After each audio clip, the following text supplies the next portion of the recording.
ফ্যাক্টরিতে কত সহজে ফোম বানানো হচ্ছে দেখুন। এর জন্য লাগে না কোনো অত্যাধুনিক মেশিন, শুধু এই রং মেশানো কেমিক্যাল ঢেলে দেওয়া হয় বিশাল এই কন্টেইনারে। এরপর তাপ দিলেই কেকের মতো ফুলে ওঠে তরলটুকু। এটাই আসলে ফোম। এবার এই ফোমকে ব্যবহারের জন্য স্লাইস করে কাটা হয়। পাতলা করে কেটে নিলেই তৈরি হয়ে যায় ফোম শিট। এগুলো মূলত ম্যাট্রেস হিসেবে, ঘরের দেওয়াল কিংবা ডেকোরেশন, নিরাপত্তা সরঞ্জাম সহ নানা জিনিসে ব্যবহার করা হয়। চলুন এই ফোম তৈরি নিয়ে আরেকটু বিস্তারিত জানা যাক। পলিউরেথেন ফোম তৈরি শুরু হয় দুটি প্রধান রাসায়নিক জিনিস দিয়ে, পলিউল এবং আইসোসায়ানেট। পলিউল হলো জৈব যৌগ আর আইসোসায়ানেট ফোমের কাঠামো তৈরি করতে সাহায্য করে। এই দুটো উপাদান যখন অন্য কিছু কেমিক্যালের সাথে মেশানো হয় তখন একটা রাসায়নিক বিক্রিয়া হয়। এই বিক্রিয়ায় কার্বন ডাই অক্সাইড গ্যাস বের হয়, যার কারণে মিশ্রণটা ফুলে ওঠে এবং বুদবুদ তৈরি হয়। এর ফলে স্পঞ্জের মতো হালকা ও বাতাসপূর্ণ একটা কাঠামো তৈরি হয়। এটাই আসলে প্রাথমিক ফোম। ফোমটা যেন সমান ও একই রকম হয়, তার জন্য এই উপাদানগুলো সঠিক পরিমাণে মেশাতে হয়।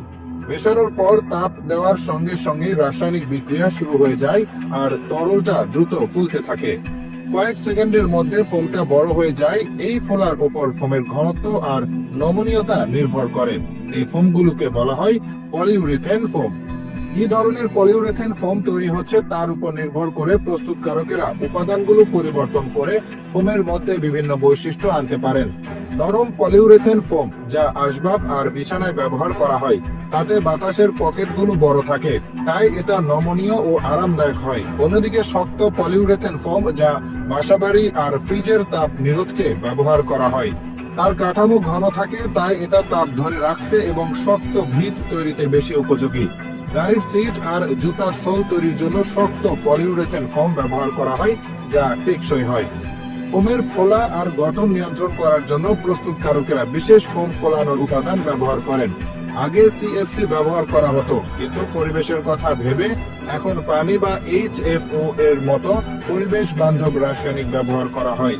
ফোম পুরোপুরি ফুলে গেলে সেটাকে শুকানো হয়। এই ধাপে রাসায়নিক বিক্রিয়া শেষ হয় আর ফোম চূড়ান্তভাবে তৈরি হয়ে যায়। ফোমের ধরন অনুযায়ী শুকানোর জন্য কয়েক মিনিট থেকে কয়েক ঘন্টা পর্যন্ত সময় লাগতে পারে। শুকানোর পর ফোমটাকে প্রয়োজন অনুযায়ী বিভিন্ন আকারে কাটা হয়।